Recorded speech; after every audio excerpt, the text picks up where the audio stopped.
오늘 본문 말씀을 가지고 교회에 반드시 있어야 할 세 가지라는 제목으로 말씀을 나누고 우리 오늘 첫 주입니다. 10월 첫째 주 우리 성찬 함께 나누도록 하겠습니다.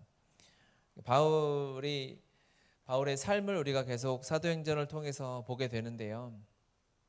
바울은 바울 한 사람이기도 하지만 바울이 속한 공동체의 대표성을 띠고 있습니다. 그러니까 바울을 보면 바울이 속한 교회가 이런 교회였구나라고 알 수 있죠.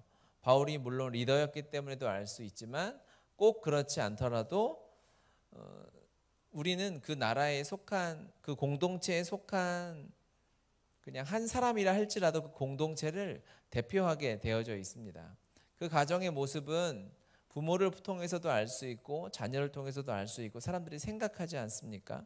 그래서 명절 때 우리가 오랜만에 누구를 만나거나 오랜 동창을 만나거나 이렇게 되면 그 아이들의 모습이나 부모의 모습을 통해서 그 공동체의 모습을 알게 되는 거죠. 바울도 마찬가지입니다. 바울이 물론 교회 리더였지만 바울을 통해서 바울이 속한 교회는 이런 교회였구나라고 우리가 알 수 있게 되죠. 바울뿐 아니라 모든 성도들이 그렇습니다. 그때 바울의 제자 디모데도 그렇고요. 그 교회 성도들, 말씀을 사모했던 베레아의 성도들, 그 한 사람 한 사람이 그가 속한 교회 공동체의 대표성을 띠게 됩니다. 그러니까 우리나라가 지금은 괜찮지만 코로나가 중국에서 막 퍼지고 우리나라에서 막 많아졌잖아요. 대구에서 신천지 사태가 터지고 나서 그때 모든 나라에서 한국 사람들을 잘 못 들어오게 하고 막 들어오자마자 성지순례를 막 갔는데 이스라엘에서 공항에 내리자마자 다시 한국으로 돌려보내고 막 이런 일이 있었죠. 왜 그러냐면 우리 한 사람 한 사람은 그 나라와 똑같기 때문에 그래요. 한국에 내가 코로나에 걸리지 않았어도 그 나라 사람이니까 못 들어오게 하는 거죠. 대표성을 가지고 있습니다. 우리를 보면 우리는 하나님 나라의 대표주자인 거죠. 여러분을 보면서 세상 사람들은 하나님의 나라, 교회가 어떠한 곳인지를 보게 되는 거죠.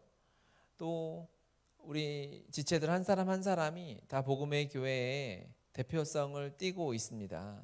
그래서 여러분의 모습이 교회의 모습이구나라고 사람들이 알겠죠.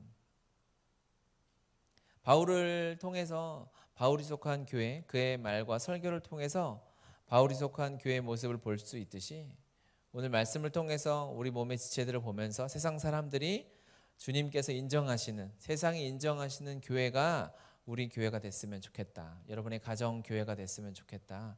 우리 한 사람 한 사람이 됐으면 좋겠다라는 마음을 주셨습니다. 아멘. 그래서 오늘 이 바울의 메시지와 바울의 삶을 통해서 바울의 교회는 꼭 세 가지가 있었구나 라는 것을 나누면서 우리를 돌아보고 우리 안에도 있음을 구하고 또 확인했으면 좋겠습니다. 첫 번째는 1절에 부형들아 내가 지금 여러분 앞에서 변명하는 말을 들으라 이렇게 바울이 말을 시작하죠. 지금 바울 앞에는 바울을 너무 싫어하고 바울을 죽이려 하고 바울을 제거하려는 유대인들이 가득합니다. 그렇죠? 그래서 그들에게 박해를 당했고 끌려가는데 로마 장교에게 나는 로마 시민권자다라고 이제 정당하게 법적으로 요구를 해서 바울이 이 유대인들 앞에 서 있는 거예요. 서서 계단에 서서 말을 하는 상황인 거죠. 그러니까 다 자기를 싫어하고 대적자들 앞에 다 있습니다. 여러분 그들 앞에 서서 말을 할 때 기분이 어떻겠습니까? 좋아하는 사람들 앞에서 말을 하려고 해도 이게 만만치가 않아요. 여러분들이 저 싫어하지 않잖아요. 그렇죠? 그래도 여기서 설교를 하는 것이 집중해야 되죠. 혹시 실수 이런 여러 가지 생각들이 든단 말이에요. 그런데 여기서 눈을 다 시퍼렇게 막 눈이 빨개 가지고 바울을 죽이려고 그러니까 제 설교 저거 오늘 설교 준비했나 안 했나? 틀리나 안 틀리나? 막 여러분이 감시하고 있다고 생각을 해보세요. 그러면 제가 복음을 전할 맛이 나겠냐고요. 바울은 지금 그런 상황이에요. 그럼에도 불구하고 부형들아 내가 지금 여러분 앞에서 이 말은 아람어로 이야기하고 있거든요. 그러니까 바울은 헬라어도 쓸 수 있는 사람이잖아요. 그런데 듣는 사람들의 청중의 눈높이에 맞춰서 그들의 귀에 들리도록 굉장히 공손하고 정중하게 존댓말을 써서 존중어를 써서 말을 시작하고 있음을 볼 수 있어요. 바울이 공손했구나 이렇게 이야기하니까 듣지 않을 사람이 없죠. 다 당연히 듣게 되죠. 저 사람이 무슨 말 하나, 갑자기 나는 당신을 죽이려고 하는데 저 사람이 나를 존중하니까 들을 수밖에 없지 않겠습니까? 바울이 헬라어를 지금으로 쓰면은 이제 영어를 잘하니까 모르는 사람한테 좀 유식해 보이려면 영어를 좀 섞었으면 그렇게 보일 때가 있잖아요. 저도 영어를 할 줄 아는데 여러분의 눈높이에 맞추려고 하는 건 아니지만 그런 거 있잖아요. 그렇죠? 막 외국에서 공부를 많이 하고 온 사람들이 중간중간 영어 단어를 막 섞어서 쓰면 굉장히 쉬운 단어인데 그렇죠? 그런데도 섞어 쓰면 그게 유식해 보이고 그런 자기가 이렇게 우월해 보이는 걸 누릴 수가 있잖아요. 느낄 수 있잖아요. 근데 바울도 그렇게 얼마든지 할 수 있었겠죠. 눌러버릴 수 있었습니다. 율법으로 쳐도 그 사람들보다 바울이 밀릴 게 없어요. 학벌도 마찬가지입니다. 경험도 마찬가지예요. 출신도 마찬가지인데 바울은 그렇게 하지 않았어요. 굉장히 공손하게 그들에게 하나님의 말씀을 들려주기 위한 태도를 가지고 있었습니다. 이렇게 될 수 있었던 이유는 바울이 복음을 만났기 때문입니다. 예수 그리스도의 복음을 만나면 사람이 공손해지고 겸손해집니다. 모든 사람을 존중하게 되죠. 자꾸 낮은 곳으로 가게 돼요. 복음을 만나서 자꾸 높은 곳을 향하게 되는 것은 모두 옳은 태도만은 아닙니다. 주님은 이 땅에 가장 높은 권력과 권위를 가지고 계셨지만 가는 곳이 계속 낮은 곳으로 낮은 곳으로 낮은 곳으로 가셨죠. 그래서 결국 그의 삶의 마지막에는 죽는 자리까지 가셨어요. 복음의 속성 자체가 그렇습니다. 복음을 만났다는 것은 모든 것을 가졌기 때문에 이 세상에서 더 높은 곳을 향할 이유가 하나도 없는 거죠. 그래서 바울이 자기를 죽이려고 하는 사람들한테 예수님을 소개하는데 그러한 태도를 취하는 거예요. 이게 복음에 전해지는 방식입니다. 복음이 십자가지 않습니까? 할렐루야. 그러면 복음이 전해지는 방법도 십자가여야 해요. 방법이 십자가가 아니면 복음이 온전히 전해질 수 없습니다. 온전히 전해지지 않아요. 전해진 것 같은데 나중에 알고 보면 전해지지 않습니다. 이 역사가 증명하죠. 여러분, 유럽이 군대를 갖게 되고 큰 배를 갖게 되고 제국주의 시대를 이끌어가지 않습니다. 제국주의 이전에 그 이전에 이제 대항해 시대라고 해서 아메리카를 정복하고 아시아를 정복하러 나올 때 그들이 군함을 가지고 또 십자가 깃발을 들고 왔지 않습니까? 내가 정복하니까 내가 믿는 하나님이 너무 좋은 거예요. 그거는 여러분 동의하죠. 내가 믿는 하나님, 내가 믿는 예수님이 너무 좋으니까 그거를 꾹 눌러서 어떻게든 믿게 하려는 그러한 생각을 가지고 그 생각은 이해가 되지만 방법은 제대로 배웠어야 되죠. 그렇게 하지 않았어요. 총칼로 찌르면서 죽이면서 그들이 섬기던 모든 우상을 부셔버리고 예수 믿어라, 교회를 세우고 학교를 세우고 성경을 가르쳐버렸단 말이에요. 그렇죠? 그러면 이렇게 한 것을 잘한 것일까요? 그 당시에 그 사람들이 왜 했는지는 이해는 가지만 그렇게 하는 것은 옳은 방법은 아니었다는 거죠. 예를 들기 가장 이해하기 쉬운 건 십자군 전쟁이죠. 예루살렘 성전 회복, 성지 회복을 위해서 그것을 방해하는 모든 이방 족속은 말살시켜야 된다라는 목적 하나 가지고 가는 곳마다 이방 무슬림들 다 죽이고요. 예수 믿는 사람들만 성지순례를 위해서 예루살렘 회복한다고 그 길로 갔다가 지금도 무슬림들에게는 십자가를 전할 수가 없잖아요. 제가 설교 때도 한두 번 말씀드렸죠. 옳은 방법이 아닙니다. 복음이 내용이 십자가면요 전해지는 과정도 동일해야 돼요. 높은 곳에서 내가 많은 것을 가졌으니, 내가 예수 믿고 복 받았으니 너 거지 가진 게 없어? 불쌍해? 그래 일로 와봐. 모든 것을 가지고 정복하고 그런 태도로 이건 공손하지 않아요. 폭력적이에요. 그렇죠? 어떻게든 믿게 해야 한다라는 성경의 말씀을 찾으면 있겠죠. 그래? 이렇구나. 그래, 이 말씀 하나만 붙자. 그러니까 성경을 전체적으로 복음을 총체적으로 내 삶에 받아들이지 못하고 한 부분 내가 교회 다니니까 우리 교회 커져야 돼. 사람 많아져야 돼. 옆에 교회보다 더 커져야 돼. 이런 말도 안 되는 세속적인 가치가 그대로 마음 안에 들어와 있기 때문에 복음이 온전히 전해지지 않는 것입니다. 이문미 선교사님이 예전에 이제 설교하실 때 이런 간증하신 적이 있어요. 이제 선교사님은 한국에 계실, 지금은 이제 다 짐을 정리하고 케냐로 들어가셨는데, 한국에 계실 때 항상 택시를 타고 다니시면 전도를 하시거든요. 그런데 꼭 3만 원, 5만 원씩 들고 타세요. 택시비가 5만 원까지 나오려면 여기서 어디 가야 돼요? 한 수원까지 가도 5만 원 안 나오죠. 근데 그렇게 멀리 갈 일이 별로 없잖아요. 그래 멀리 가면 이제 택시가 아니라 다른 대중교통을 타겠죠. 근처에 뭐 한 몇천 원, 1, 2만 원 나오는 거리를 택시 타고 가시면 항상 전도를 하는데, 한 택시 기사분에게 이제 전도를 하는데 그 기사님이 예전에는 교회를 열심히 다녔다는 거예요. 그런데 하루는 어디서 약을 지어 먹는데, 고기를 사다가 이렇게 먹는데 그 고깃집 사장이 정말 신실한 크리스천이었대요. 그래서 믿고 열심히 사는데 나중에 알고 봤더니 거기서 뒤통수를 쳐가지고 5만 원을 더 바가지를 씌운 거를 나중에 알게 됐다는 거죠. 그 5만 원에 정이 떨어져서, 왜냐면 믿었으니까. 믿음이 큰 만큼 배신당한 데는 배신감이 더 크겠죠. 그래서 그 5만 원 때문에 자기는 그대로 교회를 안 간다라는 얘기를 듣고 선교사님이 5만 원을 주고, 그리고 택시비에 3만 원까지 더해서 그 5만 원은 제가 갚은 거고 이 택시비 3만 원 나중에 천국 가서 만나면 커피 사라고, 이렇게 해가지고 전도하신 이야기를 들었어요. 복음이 지금 한국 교회에서 가장 잃어버리는 것은 저는 공손함이라고 생각합니다. 크거든요. 많거든요. 힘이 있거든요. 그러니까 국회의원도 선거 때는 와서 머리 조아려야 되잖아요. 얼마나 큰 힘입니까, 여러분? 세상 사람도 함부로 못해요. 제가 예전에 강동구에 살 때 거기에 엄청 큰 교회가 있었어요. 지금도 크죠. 지금도 크고 그 동네 뭐 나와발이 아니고 뭐라 그래, 같은 그 지역, 죄송해요, 죄송합니다. 그 지역 반경 뭐 한 1km 이내에는 그 교회를 다니지 않으면 장사가 안 될 만큼 엄청난 힘이 있었어요. 그래서 그 지역이 범죄 없는 도시가 되고 선한 도시로 바뀌었을까요? 그렇지 않아요. 그 권력에, 그 교회 사람들의 권력에 머리 숙이지 않으면 장사가 안 되는 거예요. 그러니까 몇몇 성도들이 식당 가서 좀 서비스 안 주면 너네 나 누군지 알아? 막 이렇게 하면서 입에 담기 힘든 짓들을 하고 다녔던 거죠. 한국 교회는 지금 복음의 능력이 없는 게 아닙니다. 복음은 여전히 살아있어요. 누구를 만나든지 변화되고 회복되는 역사가 일어나게 됩니다.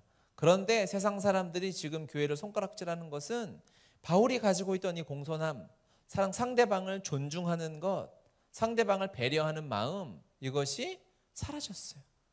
나는 천국 간다 이거예요. 나는 하나님을 믿는다 이거예요. 그러니까 밑으로 보고 낮게 보고 아주 뭐 갑질하는 그 태도 그대로 있는 거죠. 제가 한번 예배 때는 제가 말씀을 안 드린 것 같은데 우리 복음순장학교 할 때 한번 나눴어요.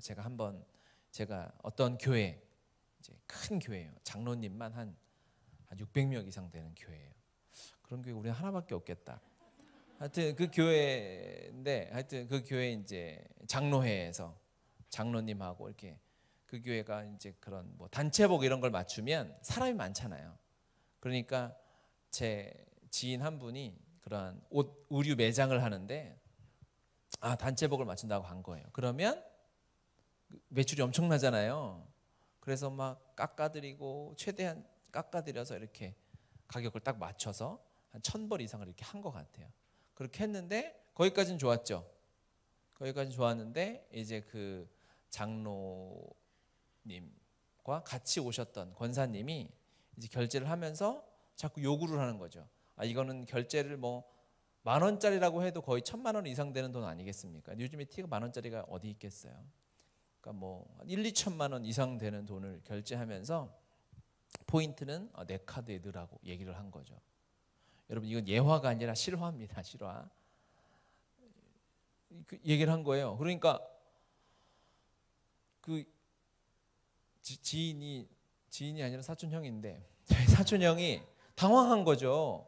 깎아줄 건 다 깎아줬거든요. 큰 고객이니까 최대한 싸게 단체복이니까 맞춰줬는데 여기다 서비스 뭐 포인트 정리까지 하면은 안 되잖아요. 그래서 그건 어렵다고 했더니 당신의 매장은 올해가 마지막이다.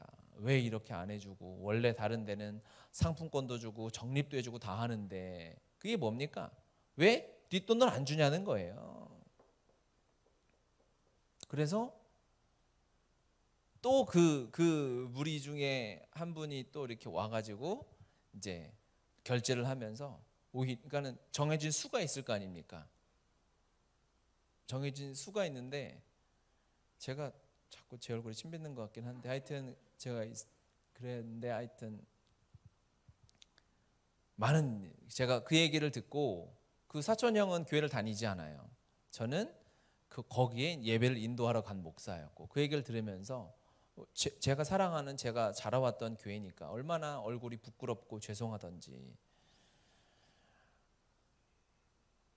사람을 존중함이 없고 내가 교회의 대표주자 하나님 나라의 대표주자라는 생각이 전혀 없어요. 그냥 내가 내 권력을 가지고 내 마음대로 얼마든지 할 수 있다는 거 얼마나 창피한 일입니까? 여러분 우리나라 갑질했을 때 그 땅콩 가지고 회항해가지고 미국에도 막 신문에 나고 얼마나 창피당한 일이 있었습니까? 그 사람이 했던 게 뭡니까? 그 기업의 회장의 딸일 뿐인데 이 회사가 내 거라는 거예요. 내가 가지고 있다는 거예요. 자기 거 아니거든요. 모든 직원들이, 승무원들이, 기장들이 열심히 일해서 일군 회사인 거지. 우리 백성들이 정부에서 많이 비행기를 타줘서 된 회사인 거지 자기 거일 수 없거든요. 그런데 땅콩을 자기 마음대로 안 했다고 비행기를 돌리라 그러고 기장을 내리라 그러고 거기서 승무원들을 무릎 꿇리고 하는 일들이 일어났죠. 그걸 보면서 온 나라가 막 손가락질하고 그 사람이 결국 구속되고 했지 않습니까? 여러분 우리는 그 거울로 봐야 됩니다. 나도 그리스도인인데 그리스도인으로서 그런 일이 있지는 않은가? 여러분 사람들에게 공손하게 한다는 것은 교회 안에서 우리끼리 잘하고 그런 걸 이야기하는 것이 아니에요. 가장 약한 사람, 가장 연약한 사람, 그러한 사람들에게 내가 어떠한 태도로 대하고 있는가를 말하는 것입니다. 내가 식당에 가면 손님이 왕이죠. 우리나라는. 그렇죠?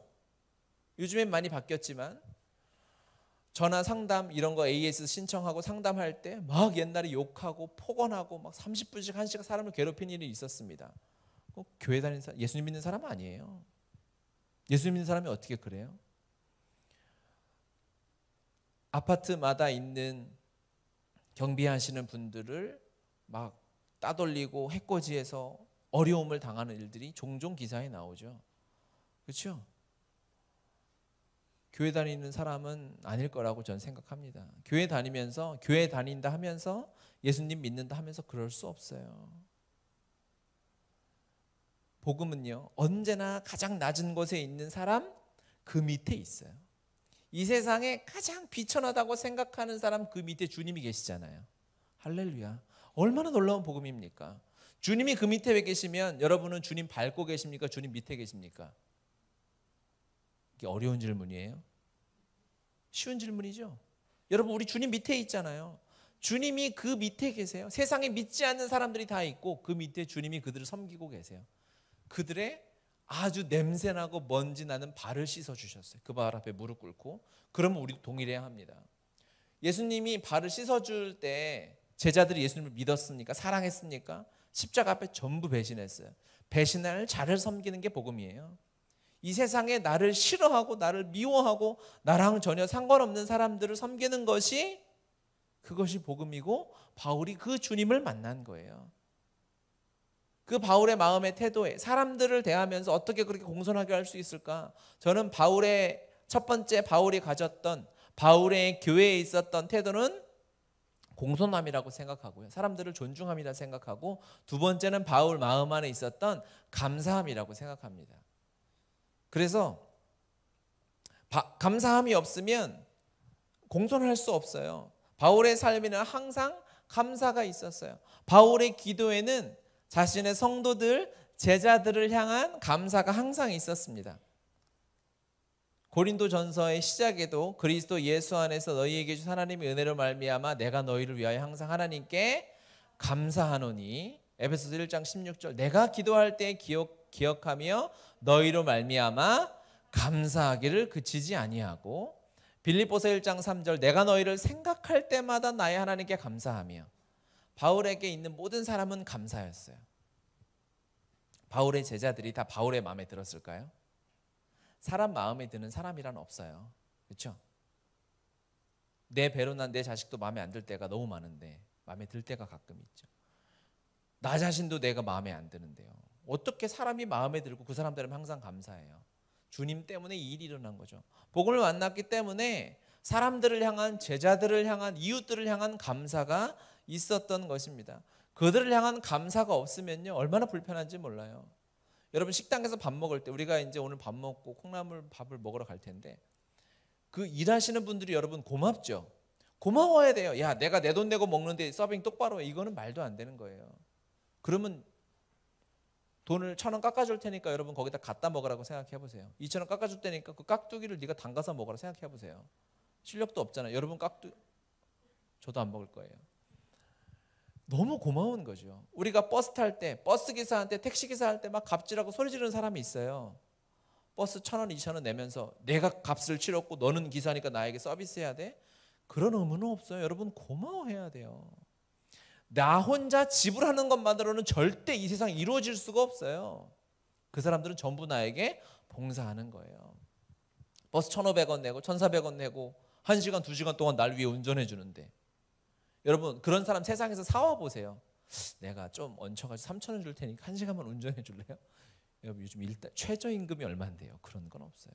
다 고마운 사람인 거예요. 앞으로 버스 탈 때 여러분 고마워하시기 바랍니다.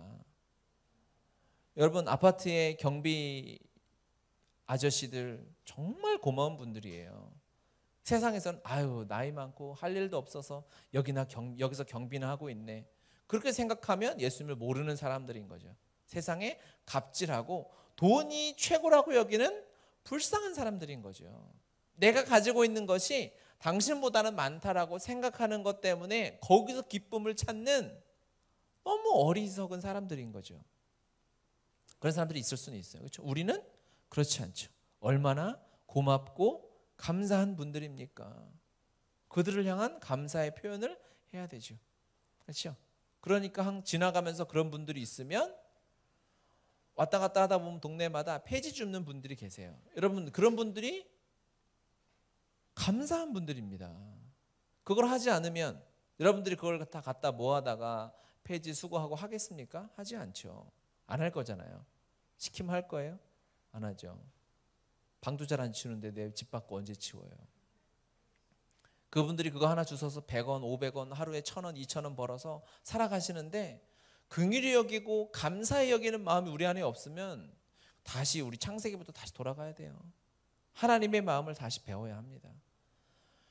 바울은 이 감사한 마음이 있었기 때문에 이 감사한 고백이 끊어지지 않았기 때문에 이 감사의 고백으로 사람들을 존중할 수 있었고 나를 죽이고 때리고 해하려고 함에도 불구하고 그럼에도 불구하고 바울은 그들의 눈높이에 맞춰서 존중함으로 복음을 전하고 살아갈 수 있었던 거예요. 바울에게 있어서 사람은 감사였습니다. 따라합시다. 바울에게 사람은 감사 제목이었습니다.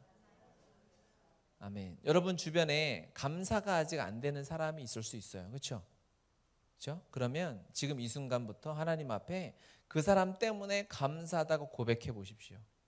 되게 하기 싫죠? 생각하는 순간 감사까지는 생각을 지어주면 좋겠는데 무슨 감사는 감사인가? 하나님은 전능하셔서 내 삶에 실수하실 리가 없어요. 할렐루야. 하나님은 내 삶에 실수하실 리가 없다니까요.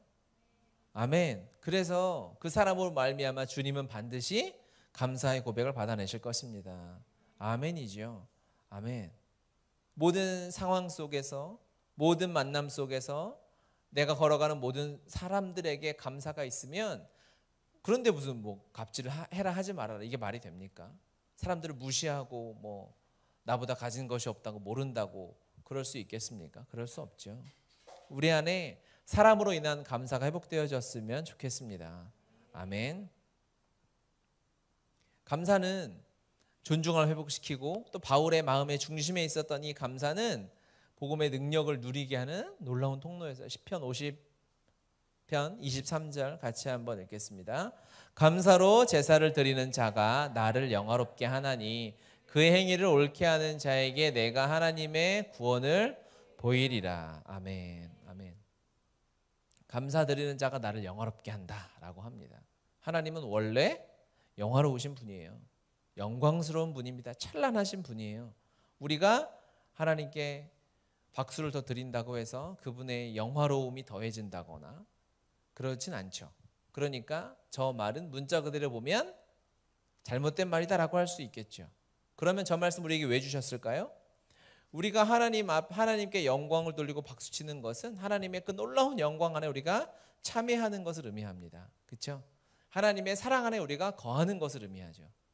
우리가 주님 사랑한다고 계속 이야기해야 하나님 마음 안에 있는 그 기쁨이 더 커지냐? 그럴 수 없죠. 하나님은 이미 충만하신 분이에요. 우리의 도움이 필요 없어요. 그런데 주께서 성경에 저런 표현들 해주셨던 부분들이 많이 있습니다. 하나님을 찬양하고 예배할 때 내가 영광 받을 것이고 너는 하나님께 영광을 돌리는 존재여야 하고 이런 고백들이 있죠. 그것은 하나님의 영광, 그 복음의 영화로움을 우리에게 나누어 주시는 도구다라고 보시면 돼요. 감사로 하나님께 예배를 드리는 것이 바로 하나님의 영광을 누리는 길이다라고 말씀하는 것입니다. 감사로 주님 앞에, 이 앞에 말씀 뭐냐면 너희들 짐승으로 제사 드리는 거 내가 질렸다. 그 행위의 제사 질렸다. 이제 나는 네 마음을 갖고 싶다. 처음에 그 마음을 알지 못할 때 우리가 훈련으로 배울 수 있죠. 헌금이 뭔지 모를 때, 마음이 우러나지 않을 때 하나님 앞 헌금하면서 그 의미를 알아가죠. 하지만 훈련되어져서 습관적으로만 드리는 것에 그쳐서는 안 된다. 이제는 마음 중심에서 우러나는 예배와 감사로 하나님 앞에 나아가야 한다라고 주님이 말씀하고 계시는 것입니다. 여러분, 바울의 마음에 있었던 감사는 처음 만났던 이 주님과의 만남이 계속해서 이어지도록 하는, 주님과의 이 복음의 영광을 계속해서 누리게 하는 통로가 바로 이 감사였던 것입니다. 감사는 놀라운 것입니다. 할렐루야. 따라합시다. 감사는 복음의 영광을 누리는 방법이다. 여러분 기억하시기 바랍니다. 감사만이 복음의 영광을 우리의 삶에서, 삶의 모든 영역에서 누릴 수 있는 방법입니다. 첫 번째 바울의 교회에 있었던 것은 존중함이었어요. 공손함이었어요. 두 번째는 감사함이 있었구나라고 제가 볼 수 있었고, 그리고 이어지는 바울의 설교, 바울의 변명이라고 나와 있지만 바울의 연설에서 볼 수 있었던 7절, 8절 우리가 같이 한번 읽어볼까요? 본문으로 돌아가십시오. 본문 사도행전 22장 7절과 8절을 같이 한번 읽어보겠습니다.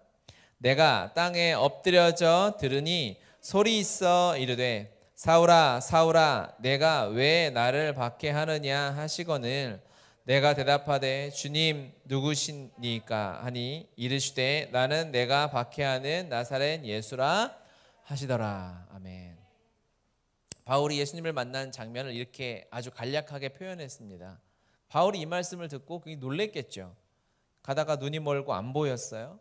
그런데 소리가 들리는데 네가 왜 나를 박해하느냐. 그러니까 네가 나 예수인데 왜 자꾸 나를 힘들게 하고 어렵게 하고 박해하느냐라고 이야기하시는 거죠. 바울은 예수님을 만난 적이 없지 않습니까? 바울이 예수님을 채찍 한 대 때린 적 없고 바울이 예수님에게 돌 한 번 던진 적이 없어요. 그렇죠? 그런데 예수님이 왜 나를 박해하느냐라는 말씀을 하시는 것을 보고 바울이 깨달았겠죠. 나는 예수님 믿는 자들을 박해했던 거잖아요. 그런데 예수님이 왜 나를 박해하느냐라고 말씀하시는 것을 들으니 결론이 뭡니까? 예수님 믿는 자들은 예수님과 똑같은 존재구나라는 것을 깨달았겠죠. 바울이 이 복음을 만난 거예요. 그리스도와 연합된 자들이 그리스도인이구나. 그리스도의 생명으로 살아가는 자들이 그리스도인이구나라는 것을 바울이 깨달았던 거죠. 바울이 만난 복음의 핵심은 무엇일까요? 예수가 죽을 때 그리스도님도 함께 죽은 것이고 예수님 부활하실 때 우리도 함께 부활하여 이제 우리가 사는 것이 나를 사랑하사 나를 위하여 자기 자신을 버리신 하나님의 아들을 믿는, 즉 예수님의 생명으로 살아가는 것이구나 라는 것을 깨달은 것이죠. 바울의 교회는 이 복음이 있었습니다. 할렐루야, 아멘. 세 가지가 이제 오늘 설교의 여러분 요점은 이제 세 가지로 딱 간추렸죠. 쉽죠? 밥 먹기 전에 한 번씩 물어봐도 될까요? 첫 번째는 공손함이 있었다, 존중함이 있었다는 것이고, 두 번째는 감사함이 있었다는 것이고, 세 번째는 복음이 있었다는 거예요. 내가 만난 하나님이 있었다는 거죠. 내가 만난 그리스도가 있었다는 거예요. 복음은 들어서는 안 됩니다. 복음은 만나야 합니다. 내 삶 전체로 부딪혀야 합니다. 그러면 부딪힌다라는 것은 완전한 변화가 있다는 것을 이야기하죠. 그렇죠? 사람과 사람이 만난 변화가 일어나고 차가 부딪히면 변화가 있듯이, 변화가 있다는 것은 무엇을 말할까요? 변화되기 전과 후가 다르다는 것을 이야기합니다. 그렇죠? 사람을 만나면, 사람이 밥을 만나면 내 몸이 변하지 않습니까? 내 장이 변하고 시간이 변하고요. 차가 만나도 고장나기 전과 후가 있지 않습니까? 사고 나기 전과 사고 나기 후가 있듯이, 복음을 만났다라고 하는 것은요, 여러분 복음을 전해라라고 하는 것, 복음을 만났다라고 하는 것은 반드시 내가 변화되기 전과 후의 모습이 들어가 있습니다. 그래서 바울이 복음을 전할 때는요, 자신이 주님을 만나기 전과 후의 이야기가 반드시 들어가요. 예수 믿으면, 예수를 믿기만 하면 천국 간다, 예수 천당 불신 지옥, 이것을 이야기하는 것, 예, 맞습니다. 맞지만 이것으로는 완전하지 않죠. 정말 진정한 우리가 만난 나의 복음이란, 내가 주님을 만나기 전의 삶은 어떠했고 주님을 만난 후의 삶이 어떠했는지가 그대로 드러나는 것이죠. 이것이 바울이 만난 복음이었어요. 복음에는 그래서 첫 번째는 복음의 능력이 드러나야 할 것이고요, 두 번째는 복음을 만나기 전에 살아왔던 나의 옛 자아가 드러나야 되는 것이고요, 숨겨지지 않는 거죠. 숨길 수 없는 거죠. 예수님 믿는다고 하는데 나의 옛 자아가 숨겨지고 신분 세탁하고 그렇게 살아갈 수는 없는 거예요. 성경은 그런 것을 어느 누구도 숨겨주지 않았어요. 다윗도 좀 숨겨줬으면 좋았을 걸, 그렇죠? 야곱의 12아들도 조금 그들의 허물을 숨겨줬으면 좋았을 걸. 그런데 숨기기는커녕 가장 추악한 것만 성경에 다 써놓았죠. 바울도 마찬가지지 않습니까? 살인자였던 과거, 예수 믿는 자들을 내 인간적인 율법의 열심으로 죽이러 쫓아다니는 것들만 써놨어요. 그렇죠? 그러면 여러분이 성경의 주인공이 돼서 만약에 쓰여졌다면, 여러분이 사도였다면 무엇이 쓰여졌을까요? 여러분 인생에서 가장 추악했던 것만 쓰여지겠죠. 저도 어디를 쳐다보기가 좀 애매한데 그게 복음인 것입니다. 그게 숨겨지고 어느 정도 적당한 죄인, 사회적으로 용납이 되는 그러한 수준의 죄를 어느 정도 나열하고 우리가 위로가 필요하고, 그것이 아니라 말도 안 되는 죄인, 세상에 내 죄가 드러나면 나는 세상에서 끝장날 수밖에 없는 죄인이라고 인정되어져야만 합니다. 여러분 스스로가 인정되십니까? 아멘이죠. 아멘. 이게 아멘 되는 사람이 그래야 예수님이 필요하죠. 내가 주님이 없으면 진짜 인생에 답이 없다. 죽어서 천국 가고 지옥 가는 건 둘째치고 당장 내일도 주님 없으면 살아갈 자신이 없다 라고 고백되어지는 사람이 그리스도인입니다. 그런데 지금 이 시대 그리스도인들은 너무 잘났어요. 힘이 세요. 스스로 너무 잘해요. 그래서 기도를 안 해도 잘 살아요. 말씀을 안 봐도 그냥 5년 전, 10년 전에 먹었던 소도한인데, 사람인데 계속 되새김질하면서 아이고 그때 들었지, 그때 좋았는데 하면서 살아요. 그런 복음이 필요 없는 거죠. 복음은 가망이 없는 인간에게 전적으로 하늘에 계신 하나님 아버지께서 이 땅에 내려오셔서 말씀해 주신 거예요. 뭐라고? 너 내가 없으면 답이 없어. 가망이 없어. 너는 능력이 제로야. 그러니까 복음을 주신 거예요. 왜? 복음은 인간의 노력이 0%예요. 우리의 도움이 전혀 필요가 없어요. 그게 복음이라고요. 그게 십자가의 복음이라고요. 우리의 도움이 필요하면 복음이 될 수 없어요. 은혜가 아니에요. 그거는 우리의 노력이 들어가는 거죠. 우리가 대가를 받는 거죠.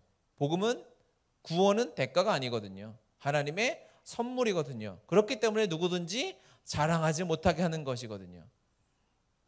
여러분, 복음이 필요하십니까? 그러면 우리는 오늘도 하나님의 도움 없이는 살 수 없는 존재입니다. 이번 한 달도 우리가 성찬으로 주님 앞에 예배로 나아가는데 하나님의 도우심 없이는, 은혜 없이는 하루도 살 수 없다는 고백이 오늘 예배 가운데 매일 아침마다 여러분의 삶에 드려져야 됩니다. 그게 아니면 힘이 센 사람이에요. 주님이 필요 없는 사람이에요. 위기 때 문제 해결사 정도로 주님이 필요한 사람이죠. 내가 위로할 때 위로자, 정신과 의사 정도로 주님이 필요한 사람인 거예요. 우리 주님은 구원자세요. 나의 주님이세요. 아멘이죠. 그렇기 때문에 우리는 아침마다 주의 말씀을 구하는 것이요, 저녁에 하나님 앞에 무릎으로 나아가는 것이고, 기도 없이 예배 없이는 살 수 없다고 하나님 앞에 무릎 꿇는 자인 줄 믿습니다. 그래서 복음에는 주님 없이 인간적으로 비참하게 살았던 나의 옛 자아가 그대로 다 드러나게 되어져 있어요. 그리고 주님의 능력으로 변화된 나, 바울의 모습이 바울의 설교 가운데 그대로 드러나죠. 주님 만나고 세상에서는 무명한 것 같으나 유명한 자로, 가난한 것 같으나 부유하게 하는 자로 살아간다라는 바울의 고백이 그래서 나올 수 있었다는 것입니다. 여러분은 복음이 필요한 자이신 줄 믿습니다. 진짜 필요하시죠? 여러분 보기에 형편없죠? 이런 말 마이크 잡고나 하죠. 1대1로 못하죠. 하지만 우리 믿음의 고백인 줄 믿습니다. 주님 없이는 10월 한 달도 살아낼 수 없습니다. 아멘. 기도 없이는 살 수 없습니다. 그래서 우리 내일부터 새벽 예배 하려고요. 하실 건가요? 해야죠.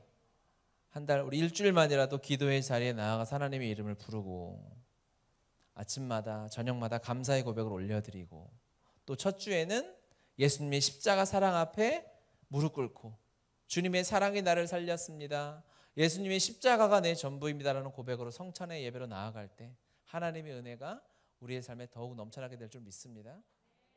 우리 같이 기도합시다.